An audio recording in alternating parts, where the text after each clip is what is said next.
about fear itself. So the Essentials course, TeamSTEPPS. Oh, it must be in a different hot mic spot. Okay, anyway, am I okay?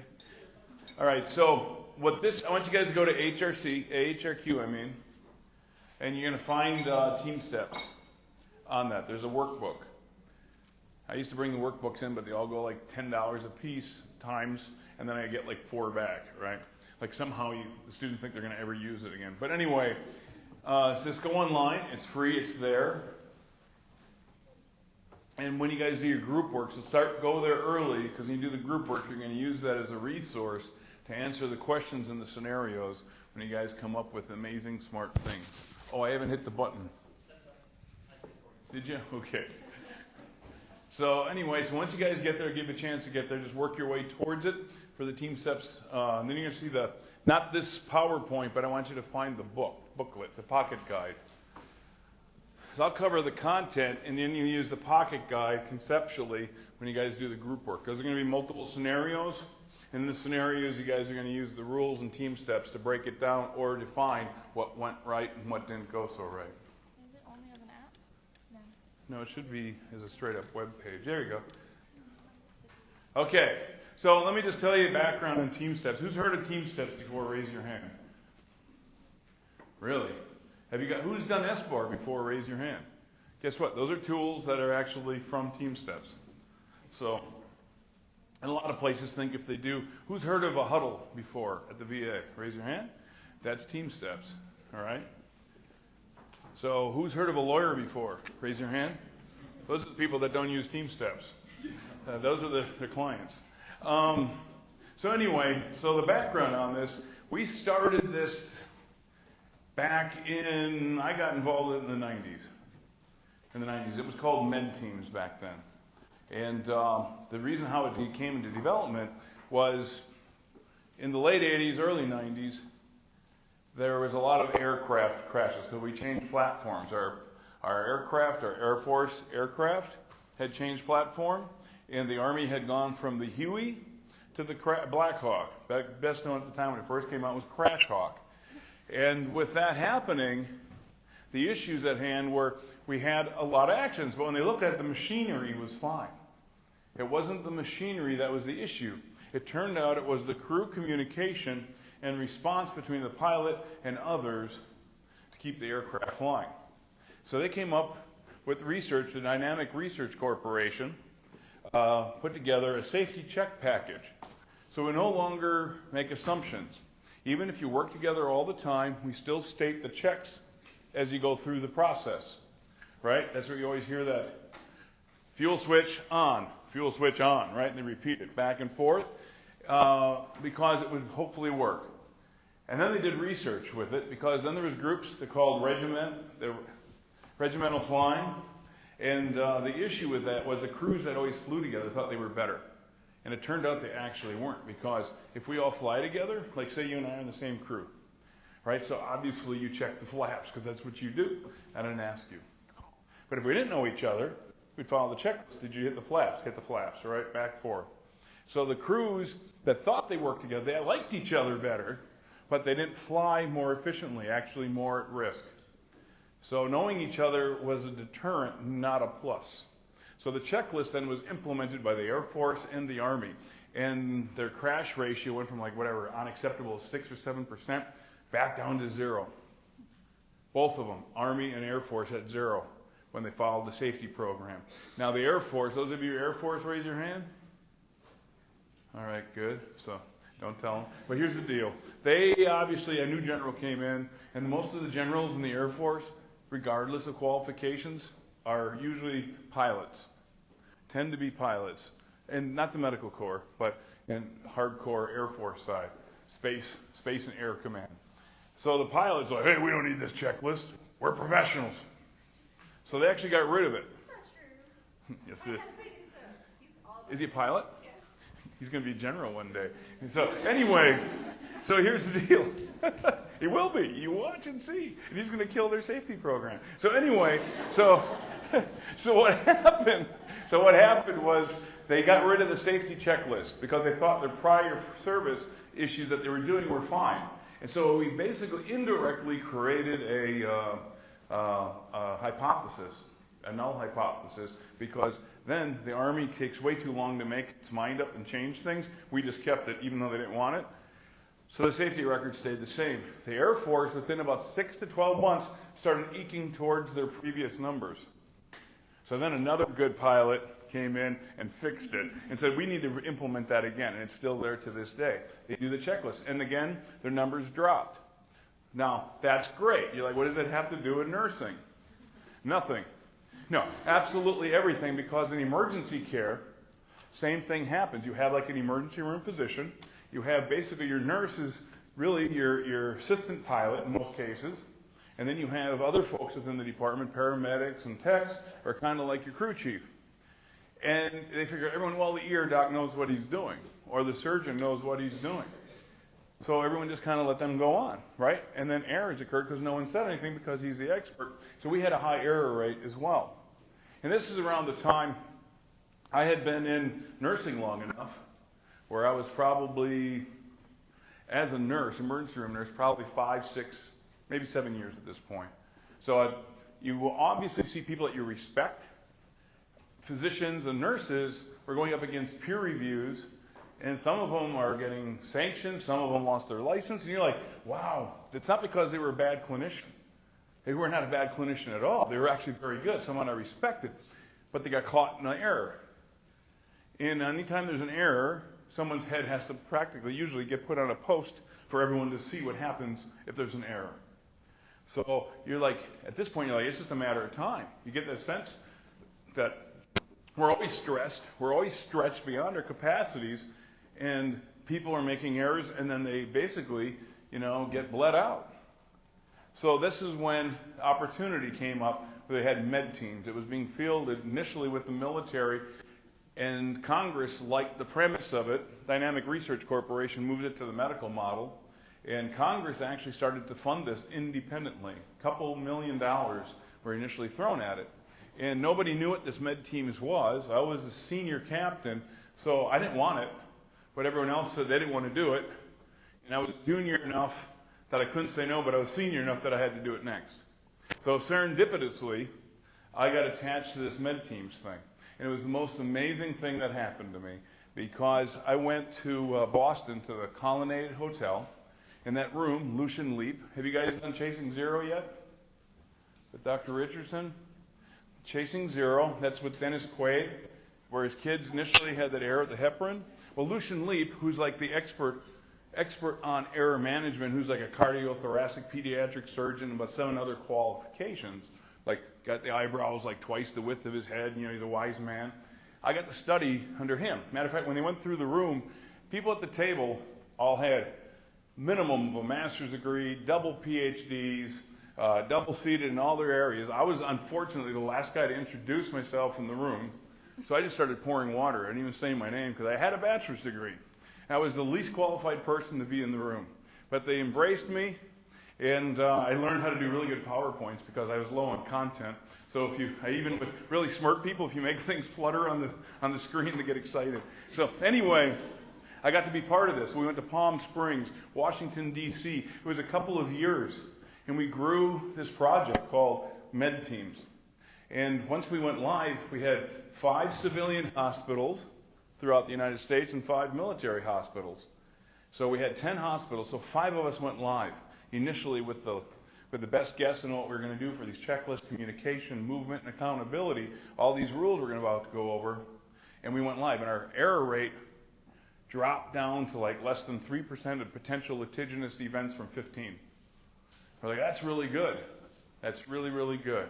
And then we went ahead and had the other hospital go live, because then we had lessons learned, tweaked the program, and then everyone went live. Well, the second group had even higher results. They had reduced their errors by greater than 85% by utilizing this program. So with that said, obviously, it's a good thing. But that was just emergency care. Because remember, if someone's having an MI, and that was the errors you would see. Like the medic, or a tech, or the nurse would get an EKG, and you would see the classic tombstone rhythm, right? That's a bad thing. And the doc's over here suturing. You go, hey, we got a bad EKG. Put it in the rack. They put it in the rack, and and the doc would continue to suture, for another 20 minutes. In the meantime, right, time is myocardium, so the infarct would increase because no one would further interrupt because there was no process to interrupt. So they just put it in the rack. And then the physician, upon his own or her discovery, would grab it and figure out what they're going to do next. Well, this program we're going to talk about creates linchpins where we have to close communication loops and we have to crosstalk, and everyone's accountable at all levels. So there was a lot of resistance to TeamSTEPPS when we brought it in. Sal Wamsgan, Dr. Wamsgan, Mississippi, he was an audiologist first, and then he became an ER physician. Great guy, but he was resistant. He's like, Jim, he had a Mississippi accent. Jim, if I need a nurse to do something, I tell them what to do. And if they do it, everybody's okay. And I said, you are so flawed in your thinking, because I did not tell you to say that. Right? So anyway, we were talking, we implemented. So he was in resistance. And then it was only 4 weeks maybe into it, he comes into my office and closes the door, like real secret squirrelish. First thing he says to me, I'll deny we ever had this conversation. I said, so far, so good, and he goes, this TeamSTEPPS thing, this med teams thing, excuse the language, he goes, it saved my ass twice this week alone. And I said, you mean the patient's ass? He goes, I don't care how you want to rank order it, I still got my license, right? So the fact is, someone that was resistant to it saw the value immediately within short implementation, because the culture hadn't changed, right? Thinking Lewin's force field model, we identified a problem, we were kind of in the moving. Most of you did pretty good on that one, by the way. Congratulations, real impressed. But anyway, we were in the moving phase, and even then, we were actually having great results early on. Now, with that said, it's now been morphed because Dynamic Research Corporation created consulting. Remember, we talked about consulting. We'll talk a little bit about organization structure, too. But they were consultants. So they came in and were making millions and millions of dollars off of this product that Congress funded and the Department of Defense helped develop. So AHRQ is a government function. They're like, wait a minute, we already paid for this. And they were going into the VA initially, charging the VA system millions and millions of dollars to pay for their consulting, when in reality, it's already been paid for once by the government. So that's when it split. It became TeamSTEPPS instead of MedTeams. Dynamic Research Corporation was allowed to keep the modeling, but they've been bought out about 3 years ago. They no longer exist because this is a self-implementation program. If you want to put it into your services or your facility, there are mentoring DVDs, videos, all the paperwork, all the research. Everything you need to implement this is there, the full comprehensive package. So it's free. It shouldn't be charged for because it's about safety and improvement processes that literally save lives. Okay, there's the precursor. Welcome to the essentials of TeamSTEPPS. So there's a model, right? Somebody obviously did their PhD. So they got a model. And here you go. So one thing in the center, when you see that, it's like a target, right? That crosshair, that's your patient. That's your patient on that crosshair. And then you have leadership, communication, you have situation monitoring and medical support. That's the model of TeamSTEPPS. Remember I talked the other day about things you bring to the table. Right? Decision making, you being the best you can be. Knowledge, attitudes, and performance, they're outside the circle because that's the hire. That's you. That's who gets brought on to be that nurse or doctor or tech in their zone. Those are the things you have to bring to the table. So in the interview, that's what we're going to look for. Your ability, your knowledge, your attitudes, and performance. Now, if you just pass NCLEX, how much knowledge are you bringing to the table? I'm sorry. How much are you bringing to the table? Huh? You're bringing basic competency. Basic competency. So the part that's really going to win us over is your performance and especially your attitude, which means everything really, right? Your willingness to learn, participate, and how you're going to interface. And are you going to use a social or an emotional intelligence quotient for that, right? Those are the things they're going to look for because what you do and bring to this model is going to really make or break the program. Make or break the program. So there it is. So that circle is what? That's the entire care team. Now, we'll talk about the elements of the care team. It's beyond just the bedside, but the bedside in TeamSTEPPS is the most important component, and it should be. The work you do as nurses bedside is by far the most important work that occurs in patient care. Yet, you know, it's the quiet, that's one we don't talk about enough. Everyone's wanting to become a suit. Everyone wants to become a practitioner. Really, you guys are really in the next year are going to probably do your best and most honest work as nurses. So here's what we get, right? We reduce clinical errors. Good thing. Improve patient outcomes. Good thing. Improve process outcomes. It's a good thing. Now, remember, everyone has to be involved here. We said bedside, but let's go ahead and branch out for a second. Your admin team has to be there too. And what gets them, because remember, it's expensive to train TeamSTEPPS. Look around this room, multiply it by 10, because that's how many nurses are in a small hospital. And then if I pay you $25 an hour minimum, plus shift differentials, how much is it going to cost for me to do an 8-hour block of instruction to get everyone, right? So that's hundreds of thousands of dollars to teach. At first they didn't want to do it. They said it's a great idea. But now you reduce clinical errors. So hundreds of thousands of dollars to train and change your culture. But one lawsuit can cost millions and millions of dollars. So that becomes the upside from the administrative support side. How much money can they potentially save? Well, if it reduces litigious events by 85 to 90%, obviously we're talking millions and millions of dollars per institution. So increased staff satisfaction. Is there dollar added to that also from the administrative side? Right? It's going to cost anywhere between $65,000 and $100,000 to onboard every single one of you in this room to the facility. So if you walk early, they not only paid your salary, but they also lost money in processing. And also, Hertzberg's, right? Theory, what's Hertzberg? What would that be? Satisfaction. Is it hygienic? What is it? Hygienic and motivation. Is what? Hygiene and motivation. There you go. Very good. He must have been to the water cooler, one of 4 people. But anyway, so here we are, moving on. All right, so key principles. So we're going to talk about team structure, leadership, situation monitoring, mutual support, and communication. Each one of these has components to it that we have to understand. And these are the things you're going to use to solve that scenario coming up. So you see off to the side of the pyramid of life, right? So you have administration. Then we have the coordinators team. What is that coordinating team? Who would that be?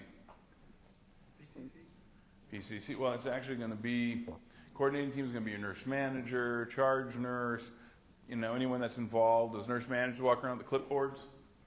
Right? You all go, I won't be that person one day, right? And then ancillary support services. Now that's like your blood lab guys, x-ray services, respiratory therapy. And then the core team is that bedside team. And then, of course, the patient is the tip of the spear on that. And then the contingency team is going to be, at the VA, they call it a what? The emergency team? What do they call it? DART team? Yeah, DART. And then everywhere else they call it rapid response teams. That's your contingency. And it can be a code team as well. It can be a code team, but hopefully in a good, safe environment, it'll be a rapid response team because the patient shouldn't have to code before they get additional care. So leadership, that's why you're here, right? So organize the team. You have to have clear goals, make decisions through collective input from members. What type of leadership is that? Democratic. Excellent. You guys are right on it. So it's, thank God it's not a comprehensive exam. Anyway, empower members to speak up and challenge when appropriate. Again, that's democratic, and that's how it's become safe. And then promote and facilitate good teamwork. So again, that's transformational leadership. That is using Hertzberg motivation theories and everything else. And then skillful at conflict resolution. Because remember, we said conflict's good, right? We agree? It's when it's not attenuated and controlled is when conflict becomes negative. Because conflict means we have double sets of optics at a minimum, and we have to resolve that conflict, and usually it's in the middle somewhere that'll actually increase the product. So there's going to be planning, right? This is the brief. Now, those of you who are at the VA, who's at the VA, raise your hand. Everything's a huddle there, right? Okay, it's really in the morning. It's like a rose. I guess it still smells just as sweet by another name, but it should be called a brief. And it's important for testing purposes, and just because you're human beings, you need to understand that a huddle is an ad hoc, not a planned meeting. And so let's just say we have a brief. This is the morning. We're all going to do, you got so-and-so patients, you have so-and-so patients, you have so-and-so patients. We're expecting 4 admissions. You'll pick up the admission. You have 2 discharges. I'll help you with discharge by noon. All right, that's our brief for the morning. Well, the emergency room calls. There's going to be 3 additional patients coming upstairs. 1 is going to be discharged early because they got to go to rehab and the window's opening, so now our workload just shifted. Now we have to have a quick meeting called a huddle to realign how we're going to handle that workload change or situation. And then the debrief, we'll talk about that in length, but the debrief is very important. That's how you close out your day. You just don't go home frustrated and then just come back the next day more frustrated. Oh, hit the wrong button. Okay, good. So here's a checklist. This checklist isn't necessary, but it's really nice when you're implementing things into a culture. You give someone a construct in which to work with. And here, so you ask, who's on the team? You write that down. All members understand and agree upon the goals. Check that, right? Roles and responsibilities are understood, and how do we do that? With even patient teaching. How do we tell if it was effective? Teach back, right? Absolutely. And then workload among team members. Is it fair? Right, this is where we talk about it, because sometimes someone gets a whole bunch of stuff, somebody doesn't have a lot. This is where we have the conversation before you're in the middle of your shift and you've just had enough. And then availability of resources. What do we have on reserve, or what are we short? And let's get busy. Okay, she currently only has intermittent late decelerations, and these have improved with her position changes and supplemental oxygen. We'll monitor her until she's fully dilated and allow her to push. If there's any evidence of fetal distress or persistent late decelerations, we should be prepared to go to C-section. I've alerted the OR to be prepared in case we need to use it. Great. I'll discuss this plan with Mrs. Keys when we're done here. What are her vitals right now? Normal, just checked 15 minutes ago. She's had no late deceleration since you recall. Let's continue to monitor her. I need to know when she's complete and pushing so we can keep a close eye on her second stage. Any questions? Sometimes the video works, sometimes it doesn't. Sorry.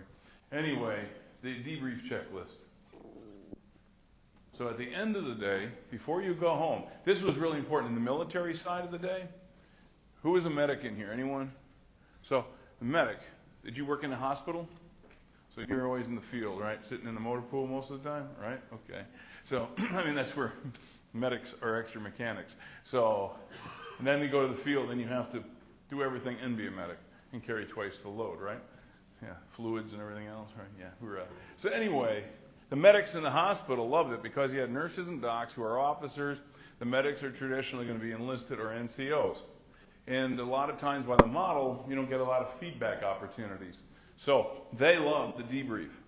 Before we go home, the medics actually would hold this form. No one was going home until we did a debrief. The nice thing about it was the debrief started holding accountability of workload. Yeah, I mean, you guys probably even see it in the regular settings where there's some nurses kind of do everything from the stool. They somehow manage to slide around the nursing station but never step outside. Still, patients are taken care of somehow. Right? Well, those nurses get called out pretty quick on this checklist. So initially, it was kind of brutal, but no one was hollering, no one was being derogatory, but just to hold up the mirror, let people know that they were not doing fair distribution of workload was pretty meaningful. By about 2-3 months into the process, no one wanted to have that negative appraisal. So they would say, Tom, will you get a, never mind, I'll get the urinal myself. Because a lot of times, like, Tom's across the room, the urinal's right there, and they would actually ask a medic to get the urinal for a patient. Suddenly they would catch themselves grabbing it and then moving it to where it needs to be, probably another 4 feet away. So that's how it works. And then situational awareness, we'll talk about that. That's how we cross cover and being aware of what's going on in the environment. The checklist, after about 4 months, I still had these stacks of checklists because everyone loved them. I stopped reading them.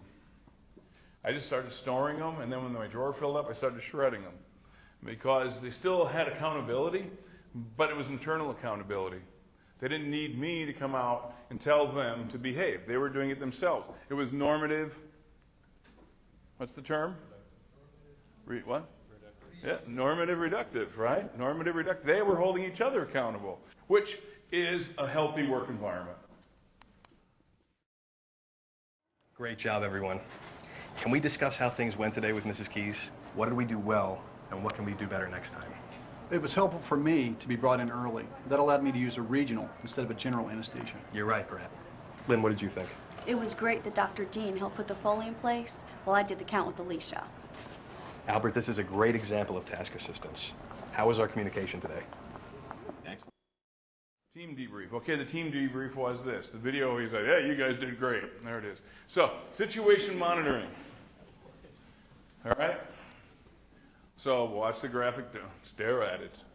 Now, don't touch your TV set. Anyway, situation monitoring, situational awareness, and shared mental model. These are the three components that keep you informed of what's happening. There's somebody on the nursing service that does this already. They're called the clerk. You walk up to the clerk, where's so-and-so, they know where you're at, right? They know what's happening, they know who's coming up. Everyone should have that level of understanding and knowledge of what's going on. So you understand, if you're going to go in, say you're going to do a Foley, or for you guys, you say you're going to do an IV on a patient, so you'll be off the floor for half an hour, right? Okay.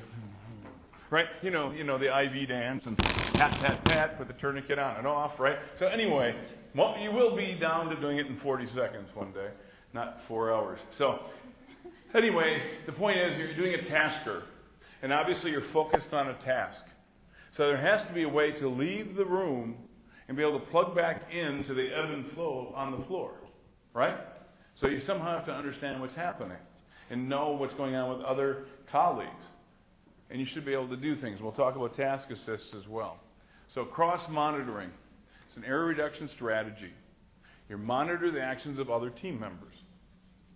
So even though I'm taking care of my patient over here who's getting pre-op, I can tell that you have a patient right now who's angry, very angry, and inappropriately raising his voice at you because there's probably some delirium, right? So my patient's pre-op, everything's done. Do I just say it's tough to be you? Or am I aware that maybe we need to, I do know that you're there, that the family member is good at calming the patient. So I go get the family member and bring him in the room to help you out, even though my patient's here. So I'm monitoring that I can help it and watch each other's back. It's really important to know that you're watching each other and helping each other. So situation monitoring, this video, so on this one, who's a med tech. He's going to draw blood on this lady. And he knew her because he draws blood on her every day. And that day, she starts talking about her cat, arbitrarily.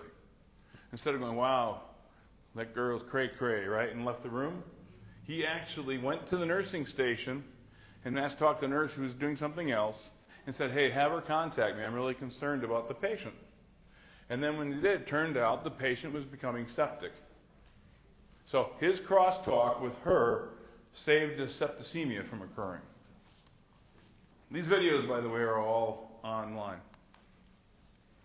So here's a nice little thing, like mnemonics, right? STEP. So when you're going to do a brief, not just SBAR, just real quickly on the floor. So status of the patient, who are the team members, what's the environment right now? Hey, we're really crazy, we're busy. And then progress towards our goal. We got 3 more admits to do. We have housekeeping that's not here yet, so we're going to have a minor delay. Blah, blah, blah, right? That's STEP. Now here's another checklist. Now, again, it's up to the area. You can refine this checklist. These are just out here to help guide what you want to accomplish during that timeline using the mnemonic. So what's the status of the patient? Those are the things you're looking at. So it helps you kind of focus on what you're going to look at. What's the team? Are we workload? Our skills are all there? That was one of the questions on the test, right? ICU nurse floats down. What kind of skills, right? Is she going to get? What kind of patient, right? You all know that question? A lot of you wrote about it too. So anyway, so this is that device right there, right? And then the environment. So what do we have for equipment? Say the ACLS cart was used that night shift. It was taken down, but a new one wasn't upstairs. Now, it's a life safety issue. Now, you probably won't have any codes on the floor, especially if you're med-surg. But should you continue to not have a crash cart on the floor? It's a life safety issue, so it has to be on the floor. So just an example there, you'd have to make sure you chase that. And then progress towards goal. It's self-explanatory. Now this is an important one. For peer review, if you don't ask this of yourself and you have a problem on shift or an error occurs, this is what they're really going to do for you. I'm safe. Am I ill? Am I taking medication? Am I under stress? Alcohol and drugs? And drugs doesn't have to be recreational. It can be, tons of stuff. If you're taking anything, right? Let's say you have a Percocet because, you hurt your ankle or your toe got operated on. And you come back to work, so you took a Percocet. Are you completely clairvoyant, even though you feel you are?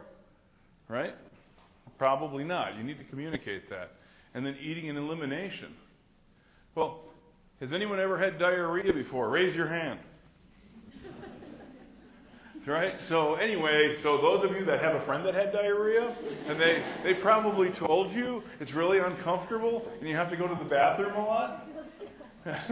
Now think about it. If you're an OR nurse and your friend has diarrhea, think about it. Right? And she's in the OR or he's in the OR, and it's a 6-hour case. And you know your friend's not going to make it more than 30 minutes at a time. Do you not need to communicate that? Or do you just act like you don't notice anything on the floor? Right? I don't know where that is. Right. So anyway, I am safe. Especially in the emergency room, the biggest issue is fatigue. A lot of times it's fatigue. And that is just as dangerous. You see it all the time, right? You see that where like texting and driving and drinking and driving is bad, but fatigue driving sometimes is even worse.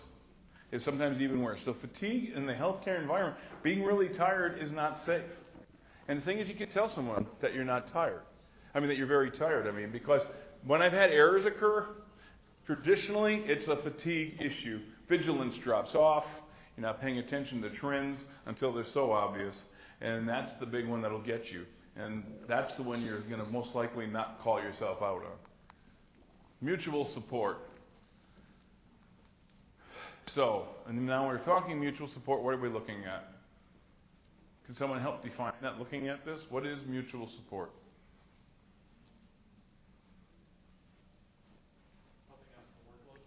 Right, absolutely. Right, that's huge.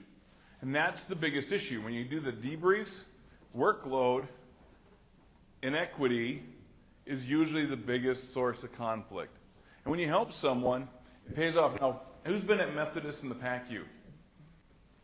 I got to say, the PACU, without having TeamSTEPPS in their life, looks like they've been trained and honed on TeamSTEPPS. They kind of like drift. The patient comes in from the OR. The patient comes in.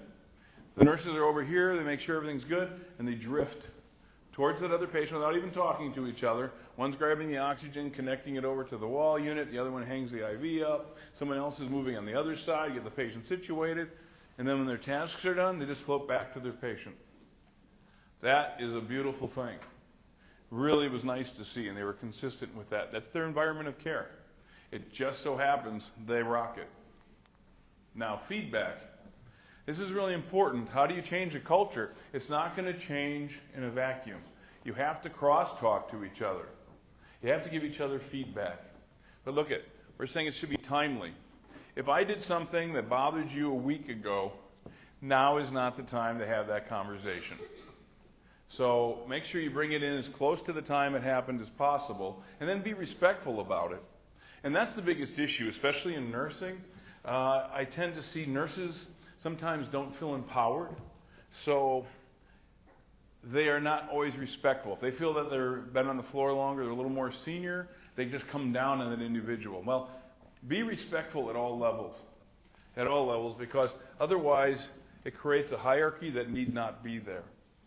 That hierarchy need not be there because, especially in the military, that was always my counseling thing. By the time I was senior in the military, I would see one of my colleagues, another colonel, go off on somebody that was either a young officer or an enlisted guy. And I'm like, so I would walk away and say, what do we get from that? Oh, he was a dirtbag. I said, not really.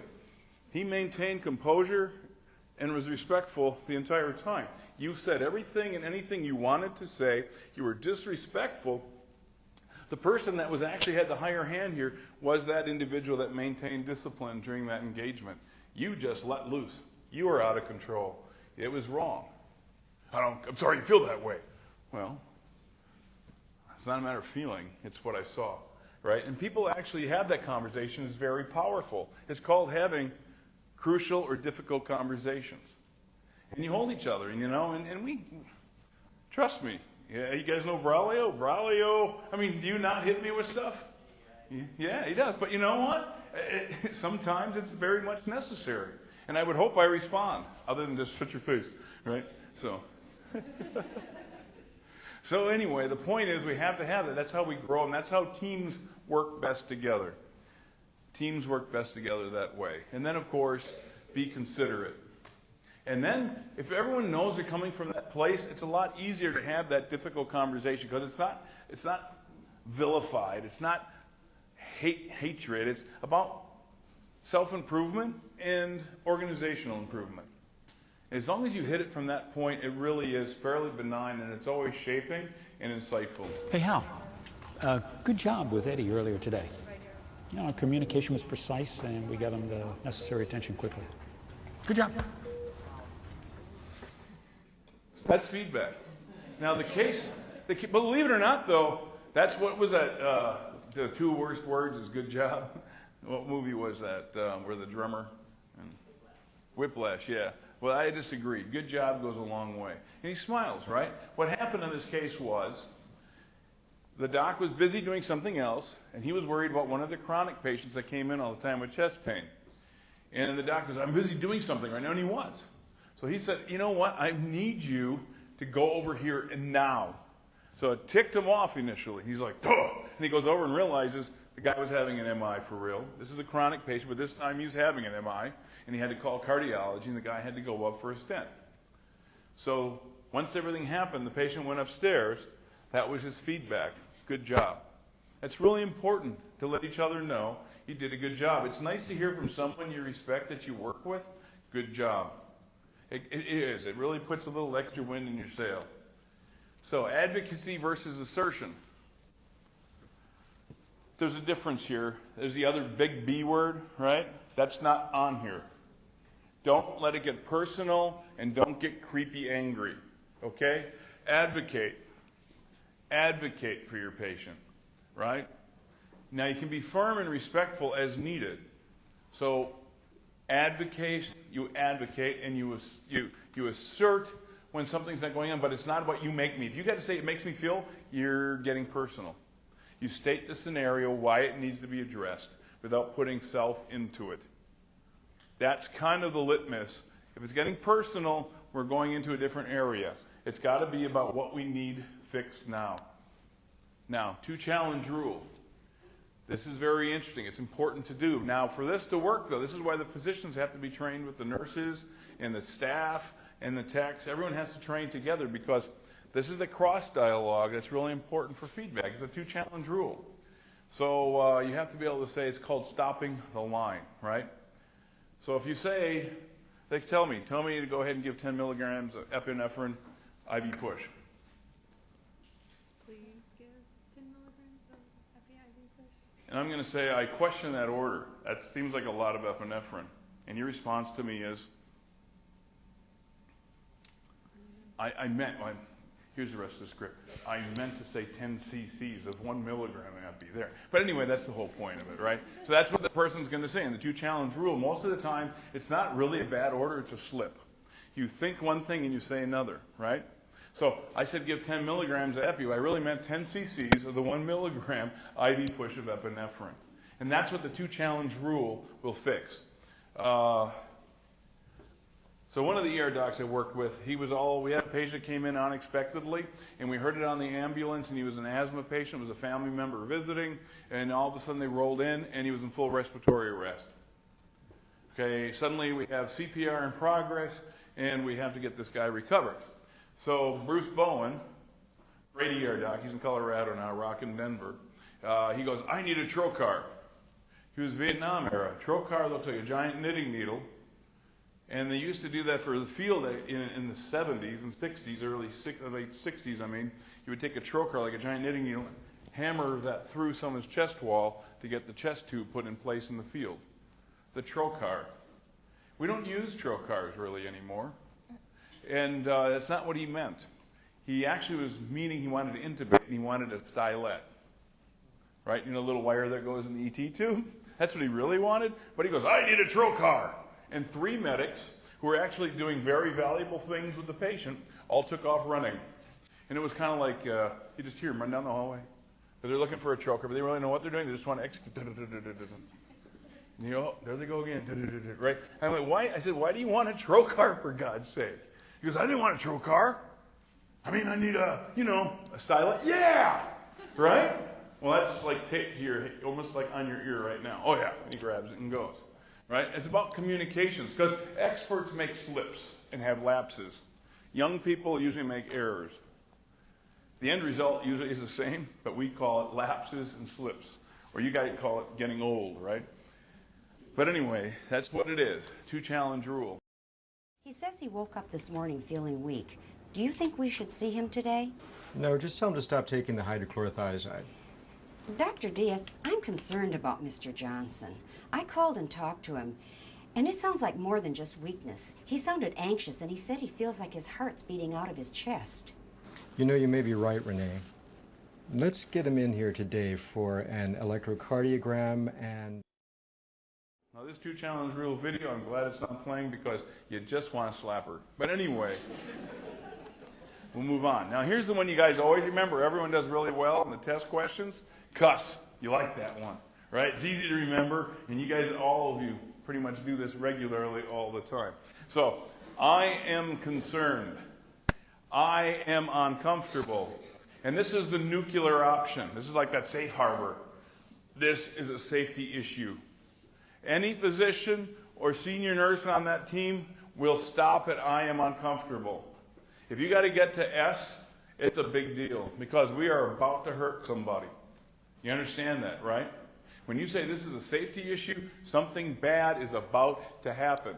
And as a young nurse, you certainly want the nurse manager there, you want the nurse supervisor, because things are actually going to a place you don't want them to be. Now, 99% of the time, I'm concerned and then uncomfortable are usually going to be as far as you need to go. So be careful how you use cuss. Because when you get to S, we're really going somewhere, and it's going to require documentation. We're no longer about talking about it. We had a near miss or a miss at this point. Something is happening, and it has to be addressed. Because we had 2 other stops along the way, and everyone just, or the individual pushing the case has disregarded because remember, if everything's fine, but you're uncomfortable, don't I need to tell you something?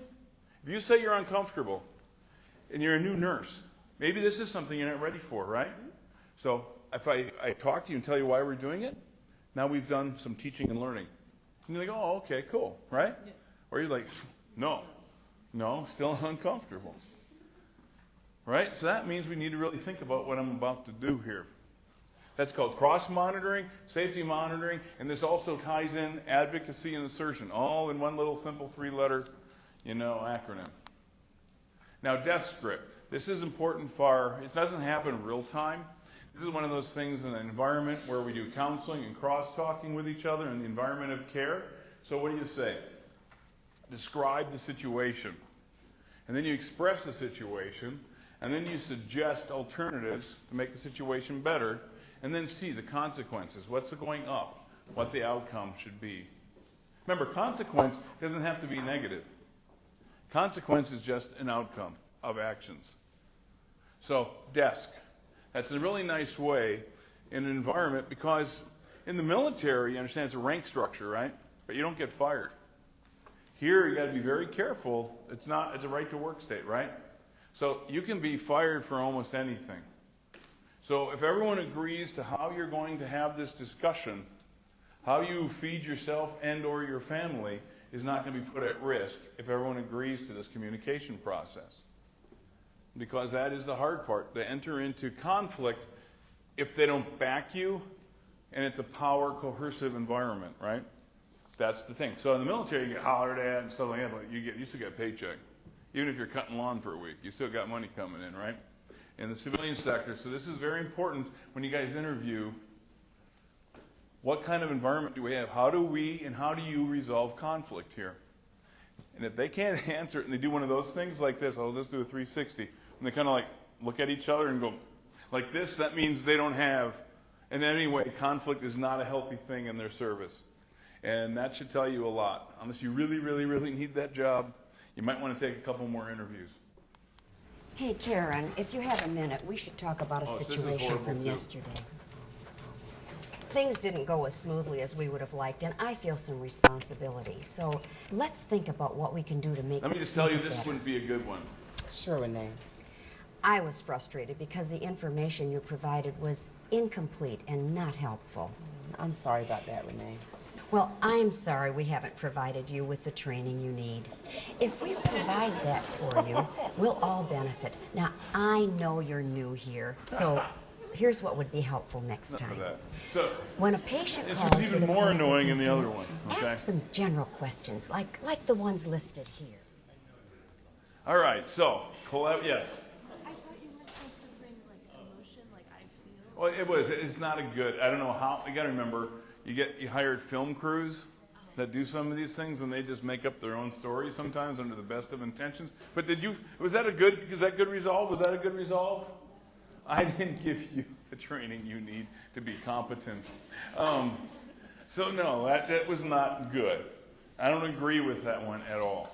All right? So, and the other one's even worse, if you get a chance to look at it. But true collaboration is a process, not an event. So if collaboration's an event, something's wrong, right? If that, wow, we actually work together, that's a surprise. That shouldn't be. And I'll tell you, I've been in codes where I was like, wow, it was I like silent symphony codes, where really very few talking, everyone knows what they should be doing, and then the information you keep hearing is only when everyone needs to hear the information. Those are my favorite codes. Versus, oh my God, he's so pale. That doesn't help anybody, right? Oh, I can feel his chest breaking, right? Well, just do CPR. So communication. So we all know SBAR, right? You all know it well? Raise your hand. You can review this. Please don't make me go through it. Okay, thanks. So this is where she calls the physician. The physician hears the call coming in and is respectful because everyone's trained and she knows this nurse is going to follow the pattern of SBAR, so she doesn't say anything till after basically she goes through the whole piece, and then the physician and she then tweak down where they need to be on the care of the patient. Hi, Dr. Feldman? Yes, this is Amy from 2 West. I've been taking care of Miss Everett. Well, she's an 82-year-old woman. She was admitted 3 days ago with DVT. She's on heparin, telemetry, and oxygen. She's been alert and pleasant with no problems other than urinary retention. And she has a Foley in place. But tonight she appeared confused. She's awake and oriented to person, but she thinks that she's at her aunt's house and that Ronald Reagan is president. Yeah. Well, no, I checked with her nurse from the last few nights and confirmed that she doesn't sundown and she's normally very sharp. Her heart rate has increased to 110. Her blood pressure is down to 110/60. Yeah, her systolic usually runs 150. Yes. Her temperature is 37 Celsius. She looks pale but not uncomfortable. Her coag studies are within the parameters and her blood gas is normal. All other AM labs are normal. She's not putting out much urine and it looks cloudy to me. I'm worried about her. I think she needs to be seen. You want me to order some labs? Maybe send her urine for culture? Yes, sounds like she could be getting septic. Send a urinalysis with culture, chemistries, and a CBC. Thanks for calling. I'm on my way, but I need to know if there are any changes immediately. So now call out. We used to put a question on, it was called HALA. Dr. Richardson pulled it because some students actually, because they were so amused by it, instead of call out, they would pick HALA. And they would actually like take a point off of themselves. They were just so tempted to do it. Some students said, I'm going to do that. So we don't put HALA on anymore as an option. Call out. So who will work with me? Will you work with me? Will you read that script? You want to be the leader? Airway status. Airway clear. Breath sounds. Breath sounds. Decrease on right. Blood pressure. Blood pressure is 96/62. So now, even though you were in the room, you all knew what the blood pressure was, and she controlled the input of information as she was ready to get it, right? That's a good code. Because information coming out saying blood pressure is 96/62, when you're auscultating breath sounds, that doesn't help anybody. So you controlled the flow of information, and we produced it as necessary. Checkbacks. So these are the tools, right? So go ahead and do a checkback with me.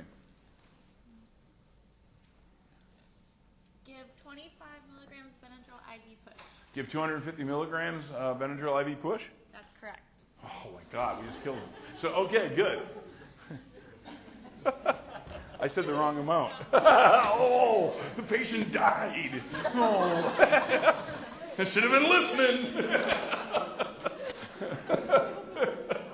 Okay, you and I are going to jail.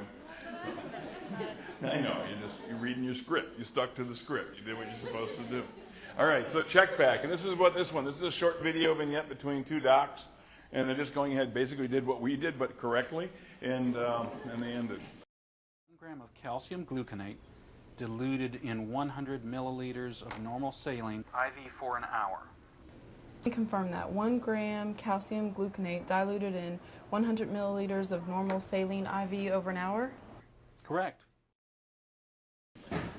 Okay, handoff. The transfer of information. You all know the handoff is the most dangerous component in care, right? Because I have all the information I am to be comfortable with that patient, and then I'm going to give you the information you need, or do I? And that's the problem. Do I leave pertinent stuff off? And that's really important, right? So the handoff, knowing full well the handoff is a very, very dangerous time for a patient because information is now transferring with the patient. That's one of the areas in the CSI that we want to work with EMS traditionally when they do that handoff. Think about it. They usually extracted the patient, they brought in the patient, and now they're handing off the patient. And a lot of care has already occurred, and environmental issues and everything else. And a lot of times the nurses and the docs don't listen, and really important information gets missed. And that's where we want to create a scenario where if they don't listen to everything, that there'll be an unrecoverable error that occurs. Now, I got to say in Houston, when I was at Ben Taub, the nurses were vanguard for a silent room, and they let the paramedics talk until they got everything out that they wanted. Not just because they were firefighters, but because they had information. And I think maybe because they were firefighters too, I don't know. Quiet, he's talking. Right? But anyway, with that said, that room was silent. And I tried to recreate that at BAMC when I had the ED, and I was never quite able to get that kind of control over the room because it was a culture. In that Ben Taub, when those paramedics come in, nobody there. The third-year resident, nobody talks unless, somebody like get me a face shield because he's hemorrhaging on him while they're giving a report. But other than that, no one talked, and everyone listened, and full information. And I'm telling you, the amount of information, if they moved quicker, would have been lost, would have really changed the pattern of care. So handoffs, know that, drill that in. It's important. You have a certain way to do it, and there should be a checklist, like an SBAR checklist that's very comprehensive to make sure you go through this. And what we came up with initially was I-Pass Baton. Now, I think it's really good for students because it walks you through all the critical thinking junctures. But when the ER had to do this and hand off to the ICU, the nurse in the ICU always handed off right around the. Okay? That was it. Okay, whatever. So it was just too lengthy. They didn't see the value added in that lengthy of a formal report. So SBAR with comprehensive pieces added to it is really where most facilities are now. Now at Methodist, the pharmacy department actually writes all their memos to the docs and nurses in SBAR format. And it's really important if you start to talk that way, start to prepare to listen that way, it really works well. And I-Pass Baton, great video, but it takes like 20 minutes. So.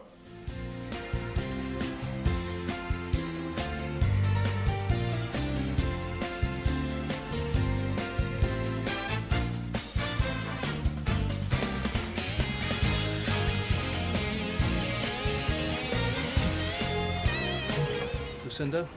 I'm going to need you to step in while I get Dr. Smith. Eddie's complaining of new onset chest pain. His BP is 90/65, heart rate 110. He looks pale and diaphoretic. Peg's getting his 12 lead. He has his oxygen. He's having an MI. Get him on a monitor, start an IV. I'll be back with Dr. Smith in 2 minutes. Oh no, poor Eddie. Has he had anything for pain? No, that's something you can work on. Dr. Smith, I have Eddie Thomas in room 6. Hold on. Eddie Thomas, 56-year-old with congestive heart failure, multiple ED visits. Yeah, I'll tell you what, 40 milligrams of Lasix IV, O2. I'll see him as soon as I'm done with these dispos. Got to clear some rooms or we're going to be back on the verge. Dr. So Smith, listen, I'm concerned. All right, look, I'll have to call you back. Okay. Yeah. Eddie isn't presenting with his usual heart failure. He has substernal chest tightness radiating to the jaw. He looks pale and diaphoretic. BP is 90/65, verified with manual cuff, pulse 110. We've got him on O2. We're getting a 12 lead starting a line. I think he may be having an MI. We need you to see him now. Based on what you said, sounds like it might be an MI. All right, I'm on my way. What would you say, room 8? Room 6. Okay, room 6. Got it. Right. Yeah, here's his electrocardiogram. Oh, this looks like it could be an acute MI. All right, everybody, hey, let's huddle up before we go in so we know what we need to do. Well, I've got the 4 liters O2 by nasal cannula and 2 aspirins. He's hypotensive, so we might want to drop the nitro. He's already on the monitor. Good catch, Karen. Hold the nitro. Where are his cardiac labs? His labs are pending. We should have those in 15 minutes. Okay, let's prepare to get him to the cath lab immediately. I'll call the cath lab to confirm. Okay, all right, let's get in there.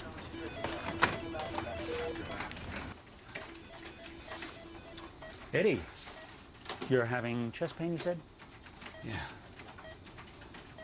Eddie, I'm worried this is not your usual heart failure. I'm afraid you might be having a heart attack. Now look, a lot of things are going to happen over the next few minutes, but then I promise we'll have a chance to talk. Okay? All right.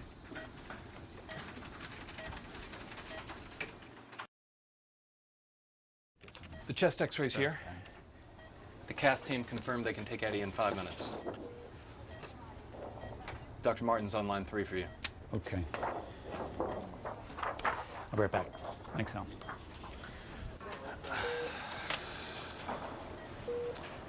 Hi, Bob. Hey, Bart. Is this your idea of putting me on a diet? Because every time I put food in my mouth, I got a new ER case. No, just trying to keep you busy. Actually, it was Hal that made a good catch on this one. Tell me more. Well, this is Eddie Thomas, 56-year-old gentleman with viral cardiomyopathy and frequent episodes of congestive heart failure. We know him well.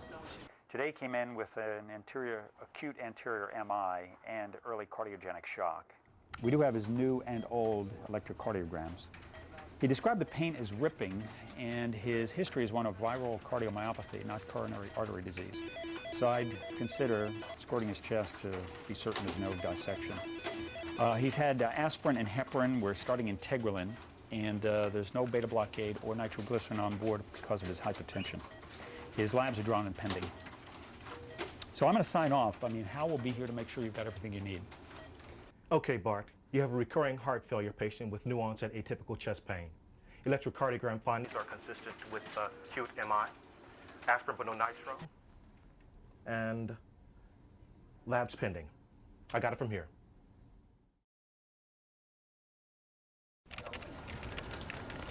Hey, Hal. Good job with Eddie earlier today. You know, our communication was precise, and we got him the necessary attention quickly. Good job.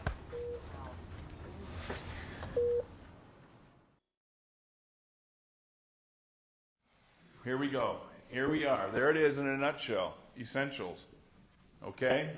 I just did an hour and a half in an hour. So, we're on schedule. But you guys are going to have to go through this and work with it. And that's why we're going to do the scenarios after a quick break. But this is where we're at. Team structure, leadership, situation monitoring, mutual support, and communication. What elements do you, as the nurse, doctor, tech, or even clerk, bring to this scenario? What are the 3 things that you bring to the table? The what? Performance. Attitude. Knowledge. 1 out of 100 of you got it. One more time. What are the 3 things you bring to your interview? There, let's make it matter to you. Before you get your job, what are the 3 things you bring to the table? What? Performance, attitude, and knowledge, right? I'm just kidding. You guys are actually very bright, and you're going to bring a lot to the table, and you're ready for this.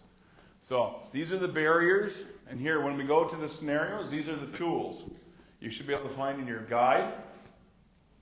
And there's the outcomes. At the very bottom, most important though, patient safety. Patient safety. So go ahead, take 10, shake it off, come on back, and let's do some scenarios. Okay? Any questions?